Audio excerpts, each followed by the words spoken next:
Jones won a Pulitzer Prize for the project, but of course we all know that the story doesn't end there.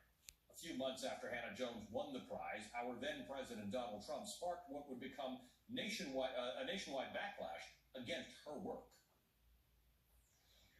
The left has warped, distorted, and defiled the American story with deceptions, falsehoods, and lies.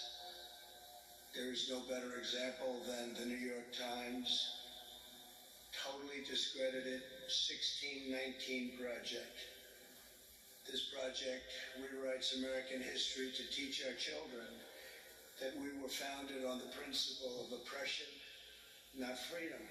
By viewing every issue through the lens of race, they want to impose a new segregation, and we must not allow that to happen. Much better story than what was actually happening. Shortly thereafter, Trump issued a series of executive orders targeting the ideas specifically behind the 1619 Project. One of those executive orders established something called the 1776 Commission, which was a promise to implement what he called a, quote, patriotic education and the banning of so-called divisive issues like reckoning with the racist history of this country. President Biden repealed the 1776 Commission on his first day in office, but the ideas behind it remain alive and well and strong across this country. In the following couple of years after it was published, states would introduce at least 23 gag orders targeting the 1619 Project by name. Dozens more bills targeted it indirectly, usually by attempting to ban discussions of its core ideas. Other ideas how to think and talk about race in America got swept up into the battle as well. Last year, a study through UCLA found that including local efforts, anti-critical race theory measures have been introduced in every single state except for Delaware. The 1619 Project is not critical race theory in itself, but it inspired such broad backlash that almost any program, project, or theory about race came under attack.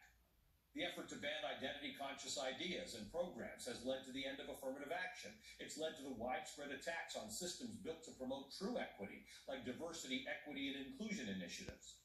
Project 2025, the blueprint for a potential second term for Trump, funded by the Heritage Foundation, includes suggestions to eliminate critical race theory, diversity, equity, and inclusion, and other identity-conscious paradigms from education nationwide, from all federal departments, from as many parts of American life as it can. In fact, the whole MAGA agenda can be seen as an answer to the 1619 Project.